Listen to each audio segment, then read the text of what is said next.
Major Ash? Yeah, still a major. I'll be a lieutenant colonel soon, though.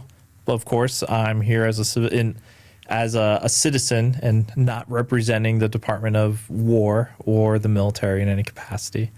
But yeah, I'm very excited to hang out. Yes, thank you for joining Soul in the Game podcast. You have, I think, one of the most fascinating career moves and work experience that I have come across. So, oh, thanks. I am super excited to get into all this, dabbling into all the different areas that you have worked in. To start with, you come from psychological operations, or it's called PsyOps. That's more, I think, terminology that layman people know of. Mm-hmm. But we don't know what's going on behind. It sounds very fascinating on the TV or in the movies or in the books when we read. But how do you bring that, make us understand? Yeah. Yes, it's super complicated. I wish I could explain it simply. I will say it in a simple way. For one, it is a part of the military, part of the special operations community. Often we see public figures that are Navy SEALs or special forces. Psychological operations is also a part of that community. And at the root of what we do, the way I like to describe it, which the doctrine guys don't always like, but I feel like it accurately represents the meat of what we're trying to accomplish, is we insert information into the environment to achieve an effect. Often the desired effect is behavior. We want to see behavior change. And we are not allowed to target Americans. We do it to foreign, what we call adversaries, so named adversaries, alongside allies. We're often invited into the nations that we're doing this in, if it is an allied nation. And it's stuff like they want us to help reduce crime and address drugs and terrorism, things like that. So the root of what we're truly trying to achieve is, how can I leverage information, often true, how can I leverage information in such a way where I can reduce those things or save people's lives and all the things that we know society would benefit from, like we don't want more crime. That's not a great thing. Yeah. And often it takes a few of us, and we'll be brought in to try to help figure out ways to do that.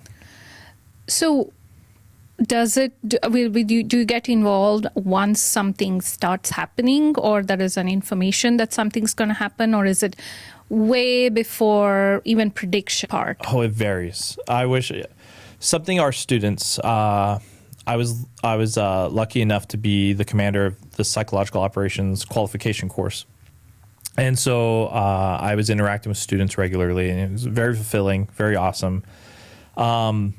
But our students are always so frustrated because they're coming from often the conventional army, and so you start in the conventional army before you transition into being one of us. Often there's more than one pathway into us being one of us. But coming from the traditional conventional army, where they might be infantry or field artillery or logistics, and then they have to go into what we do. And every story is different. You can meet one of us, and you've met one of us. Mm-hmm. My personality, the way I perceive things, is not indicative of my organization. We are truly a regiment of individuals where some of us are more artistic, some of us are more scientific, some of us are just charismatic. And there's all these like different pillars that can contribute to making really cool teams of these groups of unique individuals, where some are comic book artists. More than one of my friends is a filmmaker in PsyOp. And some aren't either of those things, and they just really are amazing at speaking. I have one buddy in the organization who's just so charismatic that he can just get places that other people just don't understand how to get into or find it difficult to get into, and he's able to just be a cool person that people want to be around. And so then he gets invited to things, and sometimes that's what you want for the mission. Mm-hmm. And it's a rabbit hole. It's one of those Yeah. endless conversations. So it can, as you said, it can vary. Varies dramatically. When you get and so, involved. yeah, we might get involved early. Mm-hmm. We might get involved after something's already happened as a part of reacting to it. Ideally, when we're doing stuff like that, we wouldn't just be, I call it the yaha, nuh-uh game.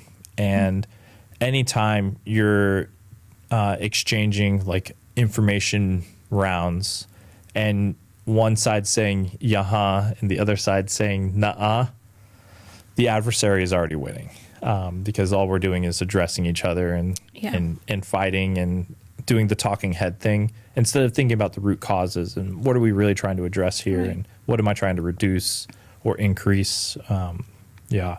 Information environments are really complicated. Yeah, we'll get into that in a bit as well. I think what you're doing as part of your research is Yes. fascinating. Before we get in there, you studied sociology, right? I did, yeah. In West Point. At West Point. But you also studied systems engineering. Yes. How did that all come together, and how did you think of yeah. this?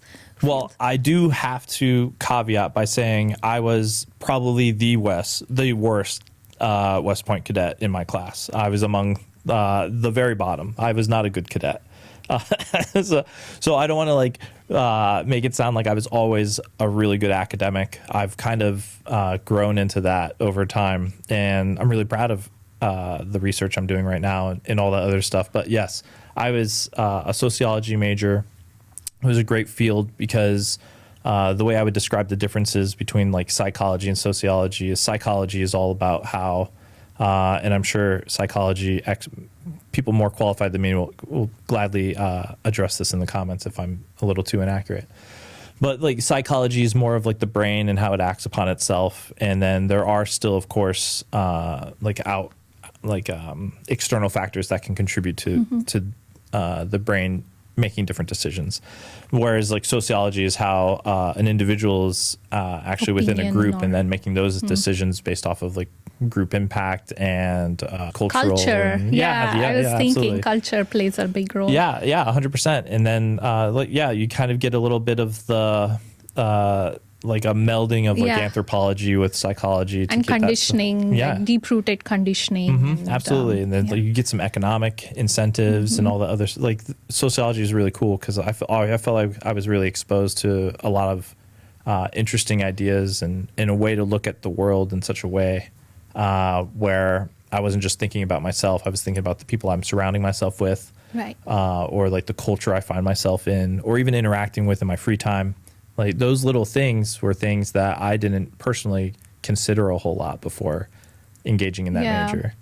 Why did you get into this field? Like, what was your drive? To be in this field? So like sociology, I fell into it because I thought it sounded interesting. And I personally assumed I would never do anything like that in the Army because I was going to go into the field artillery.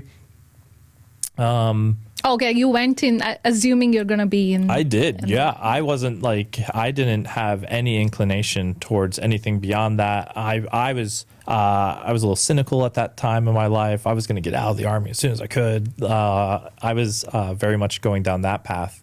I wanted to be a filmmaker. I was a graphic artist in my free time. I wasn't fitting in to the molds that I was being shown at that point in my life.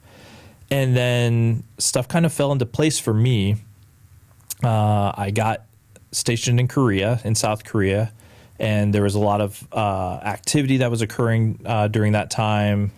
North Korea was taking some actions that were really alarming on the global stage. This is around 2010, 2011. And I was participating in the capacity that I could at the lowest levels. And then my name, I did well enough where then they said I should drop a packet to be a general's aide de camp, it's called. You're kind of like the left hand of a general officer, and you're doing a whole lot of management, and it's a small team that you're managing with the general. And I had an overall positive experience with that. And so then I just dropped another packet, and I just kept dropping packets. And looking for, I guess, like a focus that I wasn't finding, that I didn't personally feel like I was finding in the conventional Army. And I found special operations, or they found me, vice versa. And I started going down, I like calling it the rabbit hole, where you just start, you'll go as deep as you want to go, and as deep as you can go. Sometimes decisions are made for you. Right. And yeah, it gets really cool. And I was given a lot of opportunities, and I found a place where I felt like I could be myself and pursue the things I found interesting. And I kept being put into very uncomfortable situations for like the missions. They're always different. They were so different. And so like I couldn't really always build a mission off like my mental idea of the last one into the new one. So everything was always not changing. Scalable, they call it. Yeah. Always changes. Which then brings me back to like our students getting frustrated that like I can't just give you ones and zeros of what this is and what it's going to be like for you. It's going to be absolutely different. Yeah. That takes me to one of the projects that you had mentioned, I think, in Afghanistan with the $50 million budget. It was pretty wild. Yes, we were basically conducting qualitative and quantitative survey methods in what was called the Validation Testing and Evaluations Detachment. Short-lived, but it was very cool. And they saw that I was a sociology major, and so they just, from West Point, and so they just assumed I would be a nerd for that. And I was not.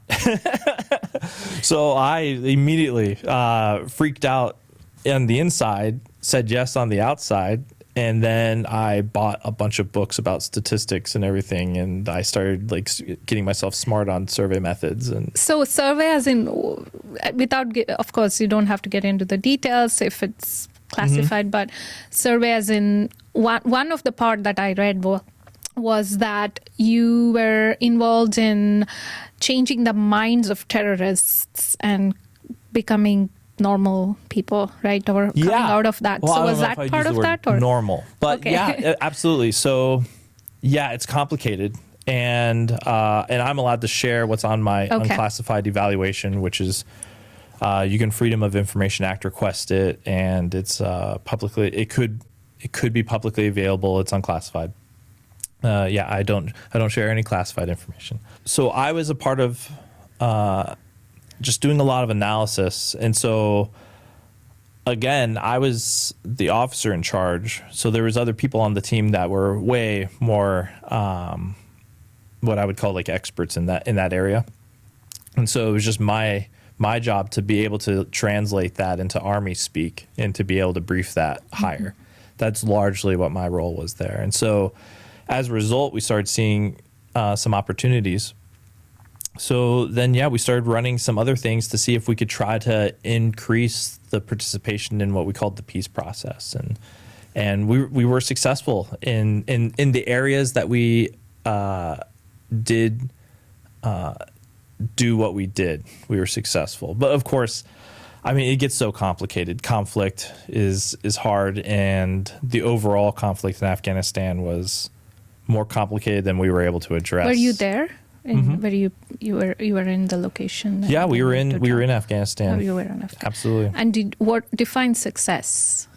We had a few hundred participate that would have not participated prior to that. Okay. So you could use the word surrender, but again, that also is a complicated word in that kind of environment where it's not like individuals were surrendering and then just not going to be a terrorist ever again, where like the complexities of the global war on terror were a little more, I think, nuanced than just we're wearing red, they're wearing blue, and vice versa, and let's go both meet on the battlefield. And yeah. That brings me to kind of what you're doing today, or your research that you're part of at ASU. You mentioned about how disinformation is being pushed into US from several different countries, and you Yes. did the research on that, right? Would you? I'm conducting research. Yeah, absolutely. I just conducting published, just got my thesis. Awesome. My Arizona State University thesis. This is my second master's. My first was at the Command and General Staff College, the Army Staff College for kind of like mid-level officers. That thesis was on like the history of psychological operations, what we can learn and then decide in the future based off that history. And this one is on foreign malign influence from China, Russia, Iran, and North Korea, and how that potentially impacts Americans in our daily life. And yeah, I think it's fascinating because it's one of those things where if you don't know it's happening, you don't always see it. But it is happening, and it's potentially impacting different areas of our lives in unique ways. I wish I had more answers because a lot of this thesis is kind of starting to just start to find the questions that we should be researching, that I'll personally continue researching. But yeah, like TikTok, and that gets real scary real fast for the things that we do know and the things that we do have access to, but also like election interference, where it's not just Russia participating in those types of behaviors. It's also Iran and North Korea, and on social media as well, where North Korea of all countries is actually engaging in social media influence campaigns and targeting Americans in order to do that. Why are they interested to? As far as motivations, that's complicated. Complicated. Okay. I think each of them kind of has their own motivations, and it depends on what their goals are. Or who their friends are as well, probably. Absolutely. There's kind of, they're starting to make more trade agreements with each other. Like Iran just joined BRICS in 2024, I want to say. So they have like trade agreements. Trade agreements help them obfuscate the economic impacts of sanctions on their populations. So if they have trade agreements with this country or that country, and we have a sanction on them, then they can kind of skirt around some of that, and it doesn't hurt them as bad. So then you're talking about all these other aspects of conflict before and without direct kinetic conflict in being a part of it. Yeah, it gets crazy. It's a rabbit hole where you get into China and how they will conduct what they call economic warfare. So you studied how parts, not the why part, right? The motivation, or does it also involve both of them? Largely the how. The how and the what is kind of what I could say is like the phase of the research, and then I was able to publish what I have so far. Who's doing what is really starting to get into that. Yeah. But I think the next phase, I need to get into more like, I need to start coding the actual case studies themselves of the events, and then that'll start to unveil some more. Whereas right now it's more of like an upper, like looking at it from a very top-down perspective. Right. I think from there, now you've been in a lot of rabbit holes that you're being from. That's what I'm understanding. It gets it's also complicated when I actually start thinking about it.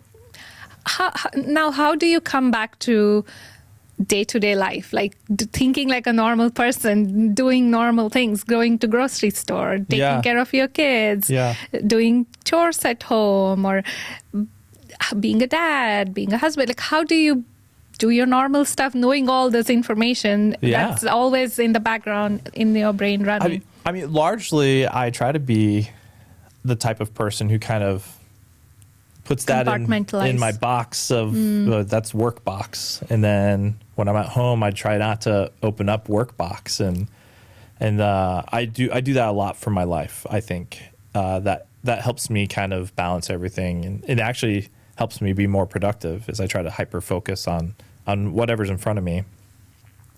But yeah, sometimes I'll be doing something and all of a sudden something will happen, and it's just like a red flag for me, where like, oh, wait a second, and that'll like kind of suck me in to something. You can watch episodes of Joe Rogan podcast and he'll share a conspiracy, and some of them are harmless and some of them are fun. And I get that. And I love But the idea. you can differentiate. Not everybody can, right? Yeah, and that's kind of where it gets complicated. So, a great example, the moon landing. He used to talk about that a lot. That is absolutely a Russian foreign malign influence campaign where they want Americans to question the moon landing because it accomplishes a few things that they see as a benefit. One, it decreases our population's trust in our government. Two, it helps them. It increases them and their distrust of like science, which then can lead to people making personal decisions about their trust of science. And wow, yeah, it snowballs real fast. Yeah, that can go into its own rabbit hole. And so like I'll be hanging out with my kids and maybe we'll be doom scrolling YouTube or something. And then if something pops up, I'll say like, no, that's not true. That's like a Russian propaganda campaign. And so like, it's one of those things where every once in a while. So you always have that flag up or you kind of you can flag it. Without. Yeah. And it's not like I'm perfect with all that stuff either. Right. That's like another really interesting aspect of influence and information is all of us are susceptible. Yes. And so there's going to be times when I'm wrong about certain things. Do you wish like, I wish I didn't know this or, ignorance is bliss type of thing? I like to think of it as I look into the stuff that conspiracy theorists actually would be interested in if they knew the truth and like the differences. There are things that look a lot like what a conspiracy theorist would say is like, oh, you got to follow this and look into the like that stuff's there's stuff there like foreign malign influence. Once you start researching that, you're like, oh, okay, that's the same in many ways. It smells the same at least. But conspiracy theorists' motivation is very different, though. I think compared to. I mean, sometimes I think the root of a lot of that when it comes to human behavior is a few things. One, there's a desire to know secret knowledge. We like being the person who like, oh yeah, you don't want to do that because this. And so like that then you feel special. Yeah. You feel superior. And informed. And informed. I'm like, I mean, like my parents used to share like what we would call like wives' tales, old wives' tales. And like, it was just like some fact that sounded off the wall and everyone would say was true. Like things like that, where it's like I'm the patriarch or the matriarch of the family, and I have this wisdom I'll share with you. And I think a lot of it's curiosity too. Devil's advocate, just I'm on the coming from the other side, right? And I have been exposed to that and also influenced by it, or myself propagated it too at some point. I feel there is a very deep emotional attachment to what we say. It's either to the roots or to the culture or to the person who shared that information to begin with. Yeah. And I feel I'm doing an honor by doing it, or I'm respecting that tradition or that system. Let's say system. Yeah. So that's why I'm sharing it. It's not that I have any bad intention. It's I think, and I don't even know it's wrong to begin with, probably. Yeah. So we actually even this is something I'm probably gonna follow up my current research and pause it to then. I'm becoming more and more obsessed with definitions. Yeah. So like we would call that misinformation, which is the unintentional spreading of false information. Whereas disinformation is the intentional. Misinformation, disinformation. But then there's so many phrases. So like my thesis, it was like 20 different keyword categories I used. Okay. Just to find, so it'd be like Russia, misinformation, Russia, disinformation. It was like that. So I manually then went in and coded everything from there. Wow. Because there's not a lot of, there's general consensus on some of these definitions, but also not. And so a journalist might reference propaganda very loosely, and when really they're talking about like marketing or like a private firm or a politician who's using not taxpayer dollars to say an opinion that that might be a little skewed as far as whether or not where on the truth bell curve it is.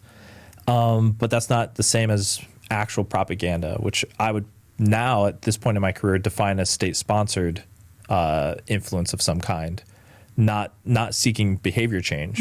I would actually, you can target sentiment, and that's propaganda in my opinion. But if you're looking for behavior, that's more of a psychological operation.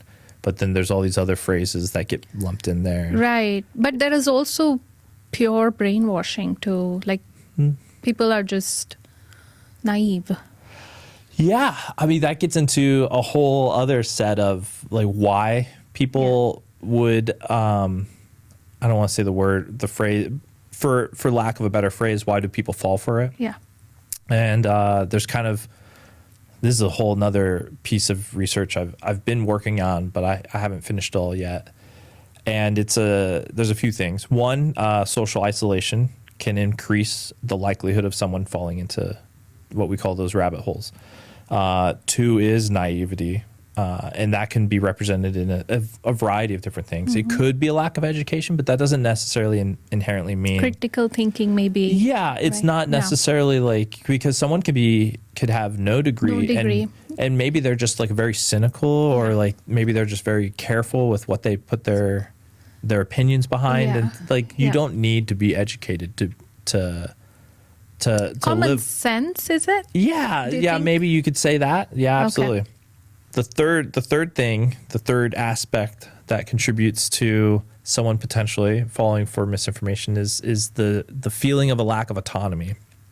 And so that could be a number of things. It could be losing one's job, or maybe losing some friend groups. Maybe they're ostracized from a previous group, something like that.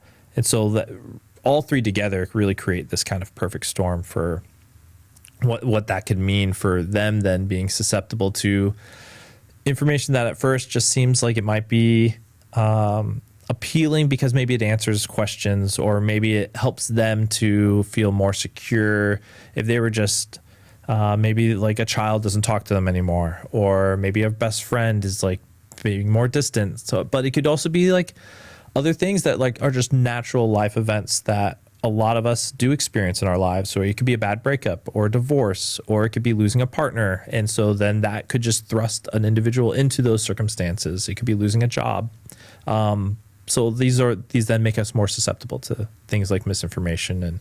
And it ends up being a very human experience, because I think a lot of us have potentially lost a job or gone through a breakup and other human events that almost all of us experience some aspect of that. I think you mentioned about artists, something about being an artist and sketching. So I would like to go into that. And you being at West Point, studying or getting trained to be the serious person in military or psychological and psyops. And how do you think of art and bringing in, I think you're also into music? Yeah, so, absolutely. How do you bring in that perspective when you're doing all this serious work, and how does it help? I think the creative process really helps me in the sense that I'm always trying to find like ways to connect dots. And so I think a lot of good art is at its root problem solving. And so if I'm writing a book or a poem, I'm solving a problem with the creation of that poem, in my opinion. That's usually what I'm trying to do. So it's not always like, oh, what's a good word that rhymes with this word? And so it's not always as simple as that. It can be like, what's my subtext, and what am I actually trying to say? And am I saying anything at the end of the day with this? And I think a lot of that is important for any person who's a professional in anything. So the more you can problem solve, the more you can get out of situations or grow in a situation. Maybe you don't get out of it, and that's fine too. I think the artistic side of me is kind of one of those things that's really benefited me in ways that I didn't realize would benefit me, when really it's just me following things I'm passionate about, and that's what I spend my free time doing. And I think in some ways it's also limiting. As much as I enjoy and love the arts, I'm also like creating it in my free time. And so I'm not watching as many films and television and all this other stuff as I think maybe some others are. And so then, I mean, in some ways that limits me, and in other ways I think that doesn't. Right. How do you bring that into your work? Because I think you mentioned something about using music to influence a social behavior. Yeah, absolutely. There's still way more research that should be done into how music influences us. And so the research I'm familiar with more or less shows a lot of how music shouldn't, or sound in general shouldn't be used. And then the other stuff about like how it's emerging into like ways it can be used. Yeah, it's super fascinating. I've seen it done before, and it's not always like someone listens to a song and it changes their life and then they make decisions that are different. It's usually not that necessarily. But it is cool that there are songs that can like bring people together and kind of just get that brief moment of humanity. Do you think that it should be an underlying conditioning or programming for the human being to be receptive to those emotions versus, because the reason I'm saying it, because I lived in India. When I moved to US, there were certain songs that didn't mean anything to me when I moved in. Now I've lived here about 15 years. Now those songs, I can relate to that song. So I feel there is that I've culturally kind of more grown myself or more embedded into the system. Yeah, I think there's absolutely like a unifying aspect of like culturally significant like sounds and ideas when it comes to like how you can then convey those ideas through the sounds. Right. And emotional connection too. Absolutely. And like India is fascinating because their approach to music is like way different than ours, whereas like they don't have like and correct me if I'm wrong, they don't have like the solid scale like we have. It's more of like a graduated scale of the way they describe music and understand it is not the same, not exactly the same as ours approach in like Western culture, which is of course also rooted in a lot of like German history and all these other like pillars of how to perceive that. Yeah, I think they say harmonic versus melodic styles. And I learn music too, so we have different scale, but we call it raga. So you can create a whole song based out of just one scale, and then you can sing for 45 minutes in that, or play an instrument for 45 minutes. Very cool. And they go into the mood as well. Like what is this scale? What type of mood is it bringing in? And there's a timing. You have to sing certain songs or play certain songs in certain time to evoke that type of emotion. So I love that. Yeah. No, it's super cool. Yeah. But yeah, I think the more the internet increases like these bubbles that we find, I think that'll make it a little more complicated when it comes to like culture, as like we don't have monocultures as much anymore, where like everyone has 4 TV stations, so they're just watching the same. So everyone watched the same thing last night, and so then at the water cooler the next day, you're kind of all talking about the same events. Like I think we're going a little away from that, and so I think that'll be an interesting aspect of culture and society. And you also mentioned you design cartoons. Sometimes, yeah. I mean, at your West Point? I used to make silly videos, and we did all sorts of stuff there when it came to that. So I would study and I would do my work, but like they don't control every minute of your day. And so eventually like I started trying to look for like creative outlets, and I thought I was going to be a filmmaker at that time. But I always find other things to be creative with. And so that now I'm into writing more. And so I do academic writing, but I also do fiction and nonfiction writing. That's not what I would necessarily describe as academic. And You write books? Yeah, I do. Yeah, Awesome. it's cool. It's fun. It's Sci-fi or what type of genre? I personally love all genre. But I so far my work's been mostly what I would describe as like satire, horror, science fiction. I see it all as just, again, problem solving. So it's like, oh, I have this idea. How should I convey it? What's the problem that I'm trying to solve? Like, what am I trying to say as like an artist? And why does it matter? Right. What's your methodology in that? Because I feel kind of, I have a lot of ideas and I want to see how you're thinking through, like one of the ideas. Oh man, it depends on what the idea is. It depends on like what's the best medium for this. Sometimes it's a short story, sometimes it's not. Stephen King famously discusses this when he talks about writing, where he doesn't know what it's going to be until he writes it, and then if it runs out of steam, it's a short story. And or if it's just like a one note kind of thing, it's a short story. And like different writers have different processes. George R.R. Martin likes talking about how he's more of a garden writer, whereas Stephen King creates rich characters and he lets the characters interact with each other in circumstances, whereas George R.R. Martin will do that, but with an outline. And so he kind of mixes. And yeah, it's fascinating. The more I get a lot of benefit from just trying to learn more about art and how does an artist go about their things and what is their process. And sometimes I tackle it in different ways. Like Bob Dylan would just kind of go through those fever dream writing spells, or like Jimi Hendrix was really trying to like convey his emotions from the war that he participated in, was a part of. And so like, yeah, what I would say as far as like my approach is I try to start small. I try to figure out what I think it is. Is there anything it looks like? And then can you start mushing it together? I think the longer I create things, the more I look at like the character model as like a really good way to do it. It's really hard to write a good story and you're only thinking about plots and in like moments that happen without a character reacting to those moments. I think that makes it difficult.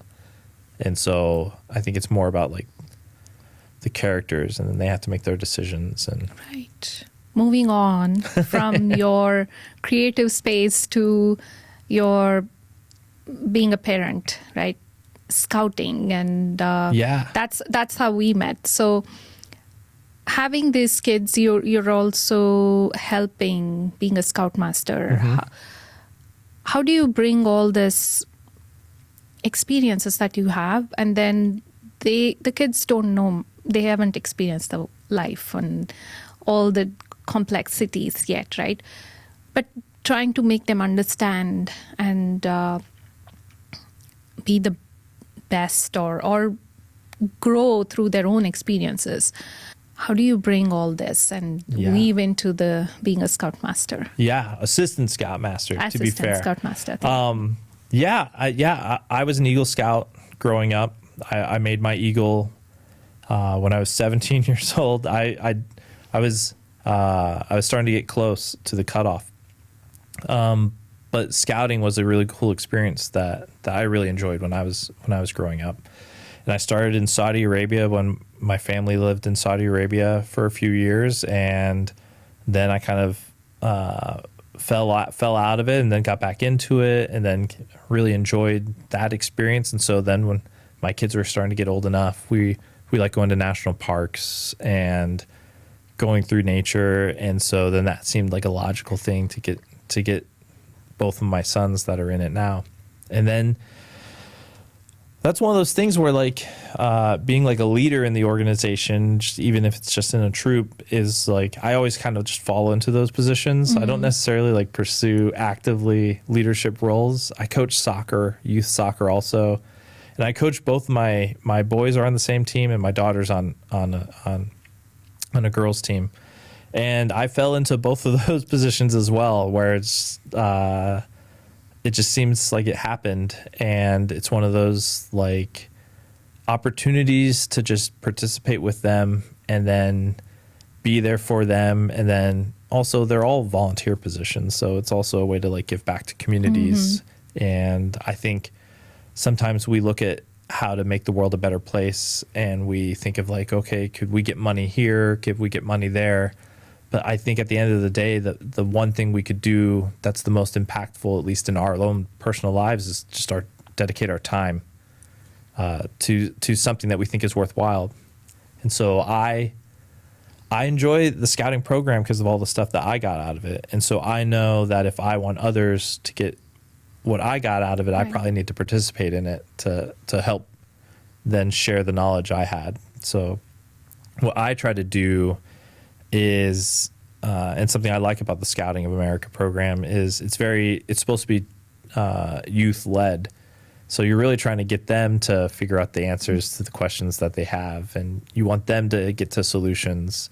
And the ideal troop is one where like the adults are just there to mentor and make sure that nothing goes wrong. And so I think that's the fun part is then getting them into scenarios where they can have lessons and learn stuff, and while the leaders are still there, can support them. Absolutely.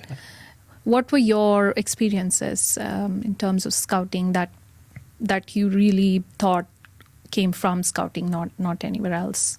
Yeah. So, I mean, little stuff, just like knots, where some of those really stuck with me because we'd make silly entryways for whenever we went to like a camporee where multiple troops are present, and then you're competing with who has the coolest entryway, and there's just a bunch of sticks lashed together in some unique approach, which was kind of like its own form of like creative art of some kind, where it's almost like you're presenting your troop, and we know our knots so well, we made this, and everyone can like walk by it and walk through it so that they get to your campsite. And it's something that's so silly, but then like fast forward, and I was in special operations assessment selection, and we're doing stuff with knots, and like I was just in this small group, and I asked the question like, hey, was anyone else a scout? And no one raises their hand. And I said, does anyone else know knots? And no one else raises their hand. And so it's like, oh, I know my knots, and I remember from scouts. And so it was this wild moment where like you never know when those kinds of lessons that might have stuck with you in some kind of innocuous way, like building an entryway out of sticks and poles, seems like something that you'll never use ever again. But you never know. Like majoring in sociology seemed like a personal decision that wouldn't necessarily make me a better Army officer. At least that's what I thought at the time. I found it interesting. But then once I got into special operations, like, I'm using that stuff all the time. And it just built. Yeah. So it's kind of a transferable skill. Yeah. Yeah. And I would argue all the things that we do can, in some capacity, come back and then be a transferable skill, especially if we're like spending time in it. Like, like youth soccer. I love coaching the kids and just getting them to just believe in themselves. That's usually the thing, because everyone else is trying. They're all trying hard. And then it's really like a confidence thing. And so, that they can take that confidence throughout their life, and they don't have to play soccer forever or get into a college to play or on a pro team or anything. Like the lessons you learn from sport can be lessons that impact other aspects of your life. I think that's one of the hard part, to make the kid understand or what confidence is. Like, how do you make them know that and also apply that in everything they do? Yeah. Like, do they just realize it? Like, is it like a bulb switch goes on, or is it a slow process and you have to keep attending to it? Absolutely. It's a slow process. So I could tell you a really great example in soccer is something I make sure I tell the parents at the beginning of the season, every season. I play everyone. And so that's like a huge thing for me. And because it's a youth recreational league, I always get, and everyone always gets, some players who are a little more challenged than others. And you'll get your superstar athletes and everything. And I think I'm not trying to like rag on anyone, but the immature perspective of a coach would be, my rock stars will play. and my non-rock stars won't play as much. I'll let them on the field, but the rock stars got it. And I see a lot of benefit in absolutely encouraging the rock stars, meeting them where they're at, and making sure that they continue to improve in the game. Otherwise, they're not going to play anymore. But also meeting everyone else where they're at and putting them in uncomfortable positions out on the field where they have to touch the ball. And I'd make it as simple as that. Like, hey, you just have to touch it. Just touch the ball with your foot. I don't care what you do with it. I don't care if you win it or not. I just touch the ball with your foot once, and then see where you go from there. And then if you get it once, do it again and again. And it's usually those moments, those brief moments, with the kid who insisted they only play defense because they think they can hide in the back, and then me telling them they're not going to play defense this whole season, and then getting them on offense, and then putting them out there where they then. It's uncomfortable at first, but then they love it. Yeah, and then making sure like they'll do it eventually. Yeah, like sometimes it just takes a little push, gentle pushing, and encouragement, but eventually they're going to make a play, and all the parents will just go nuts because it's just the best feeling ever.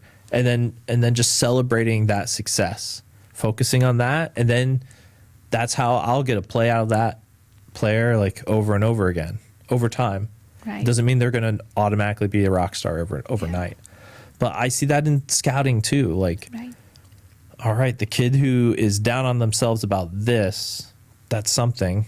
So we can talk about it, or we can address it in other ways. And how do you put that hat on and try to get them to a place where they then ideally would grow to identify those moments in their life without the leaders, without your soccer coach there, where you can then help them grow and do all that stuff. And again, then bringing it back, that's all just problem solving. And so it's all art. And then the art of being a coach, the art of being an assistant scoutmaster, the art of being in the military and being on a random mission and trying to find success in that. Like, I think a lot of the root of it is problem solving, and the result is being able to identify a problem and then address it as best you can, because none of us are perfect.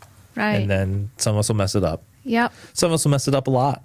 Like you'll touch the ball with your foot and it'll go way out over there.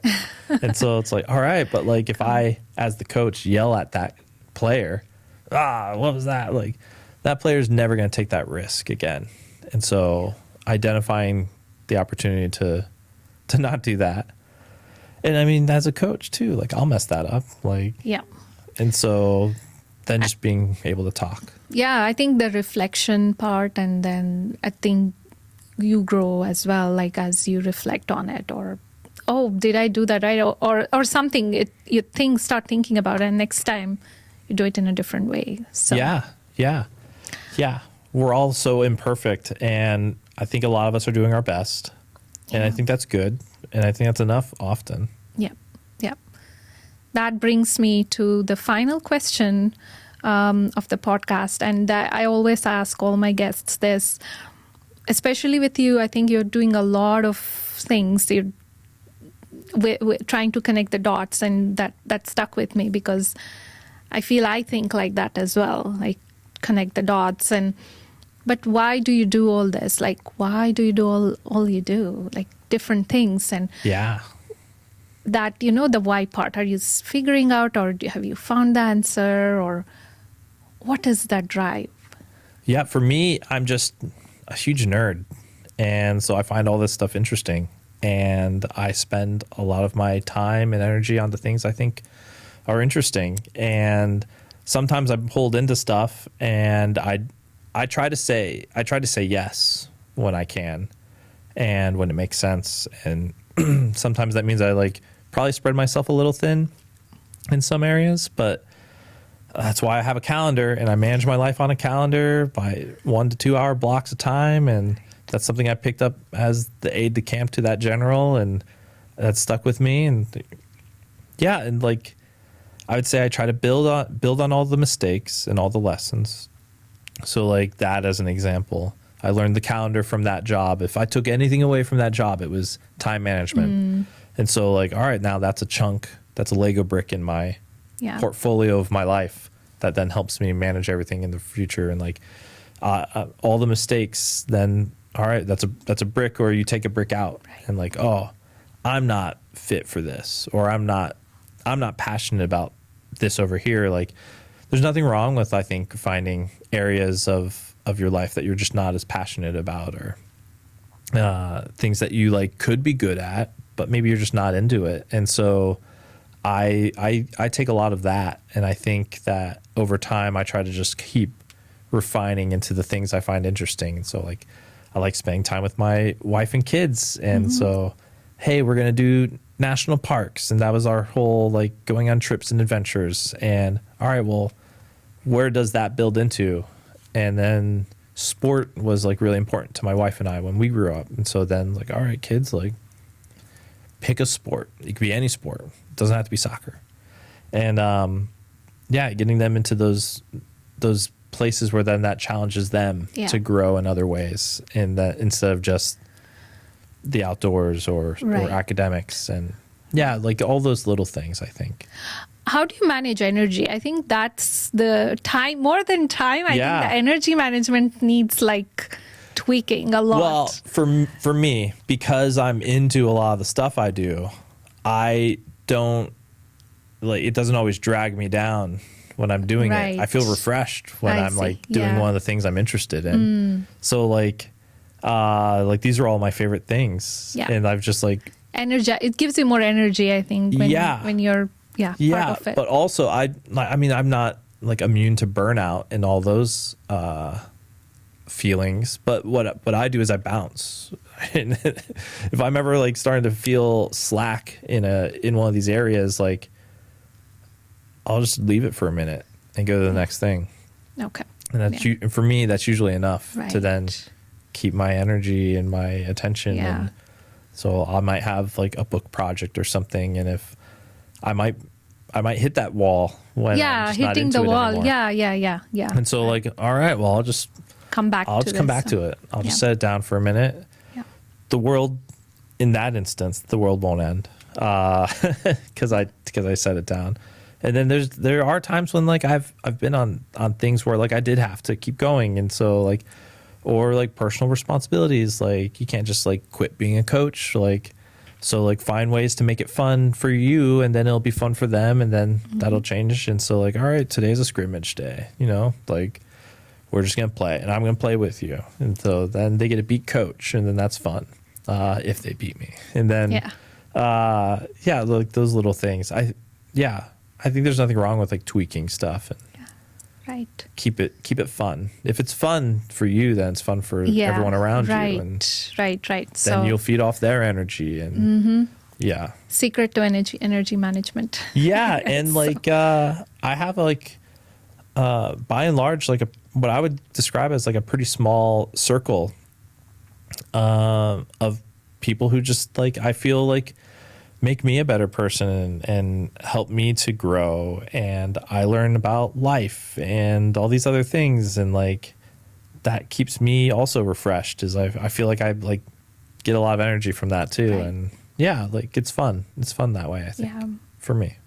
Awesome. Yeah, thank you for sharing all this wonderful, I think, energizing information. Actually, this is fun, because the podcast I do, although all the things that goes around is setting up and the logistics is not the most fun part, but I think talking is the fun part, because I feel like grow so much by learning and hearing the stories, and of course sharing with the audience. So really appreciate you taking time and sharing your stories and joining here. So, thank you so much for the invite, and I appreciate it. Thank you for your time and the cool questions and conversation and everything. It was awesome. And good luck moving. You're leaving Arizona. Your students will miss you. I know. We ended both soccer seasons really well. We're at a really cool place with scouts, but it's always a bummer to like move on to the next adventure, everyone else has to go on to their adventures too without us. Thank you. Thank you.